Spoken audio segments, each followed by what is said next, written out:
Guys, जैसा कि हमने पिछले एपिसोड में देखा कि शियाओ डेमोनिक ट्री क्लेन के एशियन लैंड पर पहुंच गया था, जहां उसने सभी लोगों को धमकी दी। सभी उसकी पावर से डर रहे थे, जिससे वो वहां से भाग गए। सिर्फ एशियन ट्री क्लेन के एंसेस्टर और 2 एल्डर ही बचे थे। शियाओ ने अपने पावर से पूरे डेमोनिक ट्री लैंड को बर्बाद कर दिया। 8 आर्म्ड क्लेन के एंसेस्टर ने उस ट्री क्लेन के एंसेस्टर को मारने की कोशिश की, पर वो उसे मार नहीं पाए। लेकिन शियाओ ने दोनों एल्डर को मार दिया था और अब उसने कई सारे ट्राइब के लोगों को ट्रिब्यूलेशन लिक्विड देकर अपनी तरफ कर लिया। साथ ही ड्रैगन और सेंडोर कबीले के लीडर ने भी उसके साथ हाथ मिला लिया था। पर डेमोनिक ट्री क्लेन का एंसेस्टर शियाओ से बदला लेना चाहता था, इसीलिए उसने मंकी क्लेन और बर्ड क्लेन के साथ हाथ मिला लिया था और उन तीनों ने मिलकर एक प्लान बनाया, जिससे वो निंगचुआन को लालच देकर शियाओ को मारना चाहते थे। फिर अब हम देखते हैं कि निंगचुआन के पीछे 8 आर्म्ड क्लेन और बाकी के कुछ क्लेन के लोग पड़े हुए होते हैं और वो उसे पकड़ने की कोशिश कर रहे थे। वो अभी इस वक्त एजियोर स्ट्रीट रियल्म में होते हैं, जो इमोर्टल एशियन का ही एक रियल्म होता है। पीछा करने वाले लोग कहते हैं कि लॉर्ड वांग ने ऑर्डर दिया है कि जो भी इस निंगचुआन को पकड़ लेगा उसे थंडर ट्रिब्यूलेशन लिक्विड प्राप्त होगा।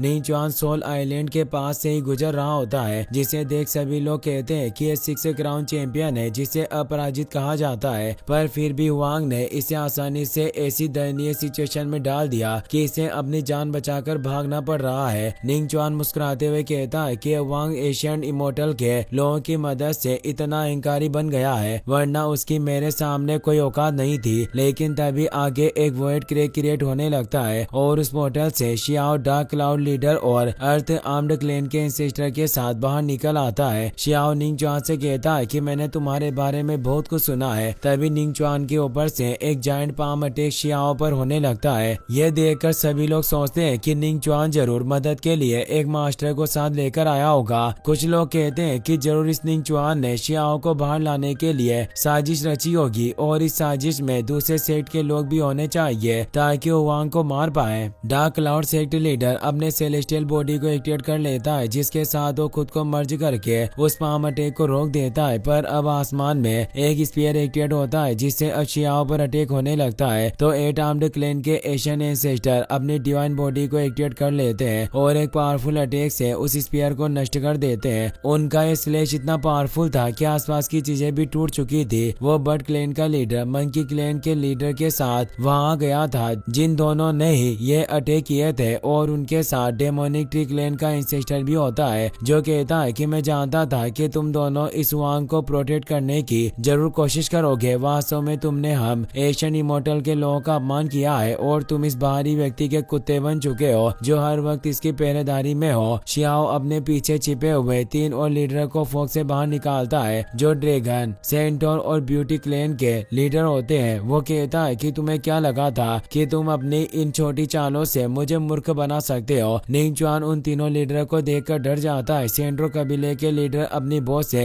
एक एरो को एक्टिवेट कर लेते हैं। ब्यूटी क्लेन का लीडर और बाकी सभी लीडर भी अपनी पावर को एक्टिवेट कर लेते हैं। डेमोनिक ट्री क्लेन और उसके साथ ही डर गए होते हैं। उन्हें विश्वास नहीं हो रहा था कि शियाओ की मदद के लिए 5 क्लेन के लीडर मौजूद है। वो पांचों एक साथ उन तीनों पर अटैक करते हैं। निंगचुआन और डेमोनिक ट्री क्लेन के लीडर भाग निकलते हैं, जिससे मंकी और बर्ड क्लेन के लीडर मारे जाते हैं। शियाओ निंगचुआन के पीछे पड़ गया होता है, पर निंगचुआन एक व्हाइट पोर्टल को एक्टिवेट कर लेता है, जिससे वो वहां से भाग निकलता है। शियाओ कहता है कि मैं उस निंगचुआन की चाल को पहले ही समझ गया था। वो खुद मेरे सामने आया और मुझे लड़ने के लिए चेतावनी दे रहा था, जिससे साफ जाहिर था कि वो कोई चाल चल रहा होगा। अब पांचों लीडर भी वहां जाते हैं। शियाओ ने कहता है कि बहुत बुरा हुआ हम उन चूहे निंगचुआन को नहीं पकड़ पाए, पर जब मुझे दूसरा मौका मिलेगा तो मैं उसे जरूर पकड़ लूंगा। शियाओ को अब डिवाइन ट्री के फ्रूट को हासिल करना था ताकि अपनी पावर में सुधार कर सके। सेंट्रो क्लेन के लीडर ने उसे लोकेशन बता दी थी, इसीलिए वो heavenly deity tree secret domain से आगे बढ़ रहा था। पर ये पूरा रास्ता ही एक परीक्षा की तरह था, क्योंकि डिवाइन ट्री का फ्रूट काफी दुर्लभ है, जिसे डीटी रियल्म के लोग भी हासिल नहीं कर पाते। और इस ट्री डोमेन को एशियन इमोर्टल के सबसे डेंजरस जगह के नाम से भी जाना जाता है। पूरी सड़क पर अलग अलग खतरे मौजूद थे, पर शियाओ सभी अटैक को रोक रहा होता है और लगातार आगे बढ़ रहा होता है। साथ ही वो ये सोचता है कि उस सेंट्रो कबीले के लीडर ने बताया था कि अगर मैं उस डिवाइन ट्री फ्रूट को हासिल कर लूं तो मेरा भाग्य और उज्जवल होगा। और ये फल अर्थ, वाटर, फायर और हवा चारों एलिमेंट से मिलकर बना है, जिससे उसे इमोर्टिलिटी का लेजेंडरी एलिक्सियर भी कहा जाता है। और अब उस एशियन ट्री लैंड में सिर्फ एक ही पेड़ बचा है। शियाओ अब अपने कल्टिवेशन पाथ को एक्टिवेट कर लेता है और वो उन अटैक को रोकते हुए तेजी से आगे बढ़ने लगता है, पर उस पर तेज स्लेज से अटैक होने लग गए थे, जिससे वो अपने थंडर आर्मर को भी एक्टिवेट कर लेता है और सारे स्लेज को खत्म करके तेजी से आगे की तरफ बढ़ता है। पर अब उस रास्ते का second test thundering waterfall activate हो जाता है। शियाओ एक जगह पर उतरता है जहाँ उसे हेवनली डीटी का कंकाल मिलता है जो पूरी तरीके से सड़ चुका था।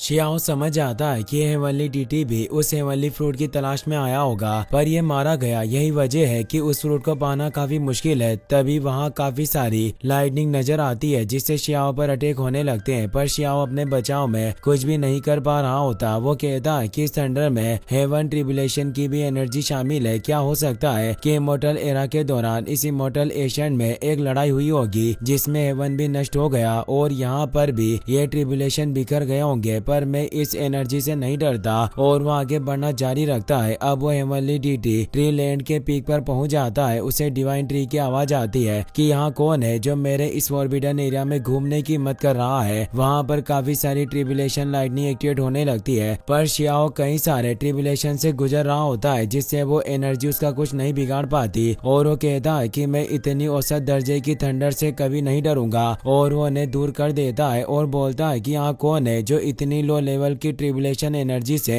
मुझ पर अटैक कर रहा है। अगर तुम लड़ना ही चाहते हो तो मैं तुम्हें अपनी लाइटनिंग आर्ट का स्वाद चखाऊंगा। तभी वहाँ मौजूद फॉग गायब हो जाती है और वो डिवाइन ट्री बोलता है कि लड़के जल्दबाजी में बात मत करो। शियाओ भी उस डिवाइन ट्री को देख पा रहा होता है। ये वही ट्री होता है जिस पर हेवनली डीटी फ्रूट लगते हैं। वो ट्री बोलता है कि मैं अच्छे से जानता हूँ कि लड़के तुम यहाँ हेवनली डीटी फ्रूट के लिए आए हो। मुझ पर जो हेवनली डीटी फ्रूट लगता है उसे लोग मरकर भी हासिल नहीं कर पाते, इसीलिए तुम्हें मेरे ऊपर गुस्सा नहीं होना चाहिए। मुझसे गलती हुई जो मैंने तुम पर अटैक करने की कोशिश की। और उस शियाओ को एक हेवनली डीटी फ्रूट दे देता है। शियाओ भी हैरान हुआ, सोचता है कि इस ट्री ने इतनी जल्दी हार मान ली और मुझे ये फ्रूट दे दिया। शियाओ उस फ्रूट को नहीं ले रहा होता। डिवाइन ट्री कहता है कि मेरे इस फ्रूट को कम मत समझो, इसे खाने के बाद तुम आग की आपदाओं को भी रोक पाओगे और पानी के डिजास्टर का भी विरोध कर सकोगे और तुम्हें किसी दूसरे लाइटनिंग ट्रिबुलेशन की जरूरत नहीं होगी और वाकई तुम एक हेवनली डीटी बन जाओगे। शियाओ सोचता है कि क्या वाकई में बिना ट्रिबुलेशन से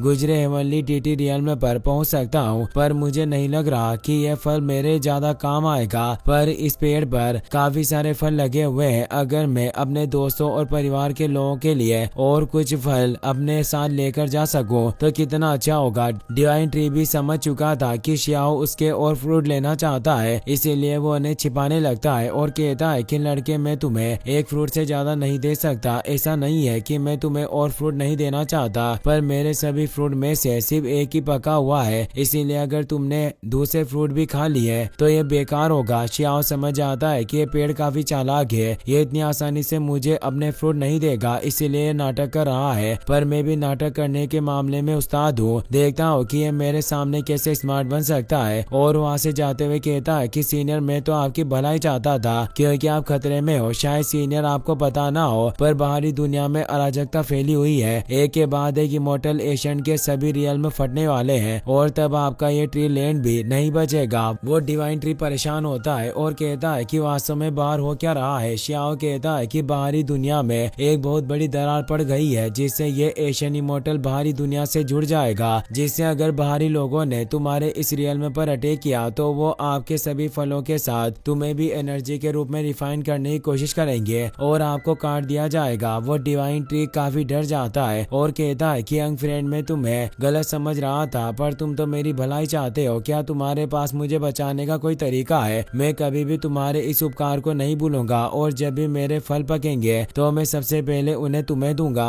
और तुम अपनी मर्जी में आए जितने फ्रूट ले सकते हो। शियाओ इससे खुश होता है और ने कहता है कि आपका भाग्य काफी अच्छा है जो आपकी मुलाकात मुझसे हुई। मैं किसी को भी मरते हुए नहीं देख सकता, इसीलिए कैसा रहेगा कि मैं आपको अपने साथ ले जाऊं। डिवाइन ट्री काफी खुश हो जाता है और वो कहता है कि ये काफी अच्छी बात है, इससे मैं खतरे से बच जाऊंगा, लेकिन एक समस्या है क्योंकि अगर तुम मुझे इस जगह से बाहर निकालना चाहते हो तो तुम्हें मेरे निर्देशों का पालन करके एक टास्क को कंप्लीट करना होगा और क्रिएशन सोइल यानी सर्जन मिट्टी का पता लगाना होगा जो एक ऐसा अर्थ एंड हेवन का अमृत है जिससे मैं छोटे फॉर्म में बदल सकता हूँ और मैं तुम्हारे साथ यात्रा कर पाऊंगा और साथ ही उस मिट्टी की मदद से मैं और ज्यादा तेजी से अपने फलों को बेयर कर पाऊंगा। शियाओ उसकी बात मान लेता है और उसकी दी हुई लीफ पर मौजूद लिक्विड को पी लेता है, जिससे वो लीफ अब उसे रास्ता दिखाता है। वो मिस्टीरियस एशियन लैंड पर पहुंचता है जहां ही वो क्रिएशन सोल मौजूद होती है, पर वहां की मिट्टी लाशों में भी जान डाल सकती थी। पर इस मिट्टी से ही वो डिवाइन ट्री एक छोटे पौधे में बदल पाएगा और शियाओ के स्पेस आर्टिफैक्ट के साथ ट्रेवल कर सकेगा। वहां उस मिस्टीरियस एशियन लैंड में एक बैरियर होता है जिसमें एक लड़की मौजूद होती है जो एक इमोर्टल किंग होती है, जिसे यहाँ दफनाया गया था, जिससे उसकी सोल वहाँ मौजूद होती है। शियाओ में उसे अजीब सी फेमिलियर फीलिंग का एहसास होता है। शियाओ अपने कल्टिवेशन पाथ के साथ वहाँ की बाउंड्री को पार कर लेता है। शियाओ सोचता है कि यहाँ की मिट्टी से ही मुझे क्रिएशन सोइल मिल सकती है और वो वहाँ की मिट्टी को खोदने लगता है, पर एक तेज स्लेज से दूर हो जाता है क्योंकि उस जगह पर उस लड़की की कब्र होती है। शियाओ उस लड़की को करीब से देखने लगता है। उसे वो लड़की जानी पहचानी लग रही थी। तभी वो जाग जाती है जिससे तेज एनर्जी रिलीज होती है। वो शियाओ से कहती है कि तुम छोटे चोर मुझ पर घात लगाने की हिम्मत कर रहे थे, और अपने और आंखों फैलाती है। वो और कोई नहीं बल्कि डीमन गर्ल होती है जिसका ये ट्रू फॉर्म होता है। शियाओ उस पर अटैक करने आता है पर वो टेलीपोर्ट होकर आसानी से बच जाती है और उसके पीछे आ जाती है। उसके पास जो स्पिरिट बिंडिंग पर्ल होता है उससे शियाओ को डीमन पिंक गर्ल की याद आती है। इसी के साथ ये एपिसोड यहीं पर खत्म हो जाता है। गाइस, अगर आप इसका नेक्स्ट पार्ट भी जल्दी देखना चाहते हो तो इस वीडियो को लाइक करने के साथ साथ चैनल को सब्सक्राइब जरूर कर लेना। Thanks for watching.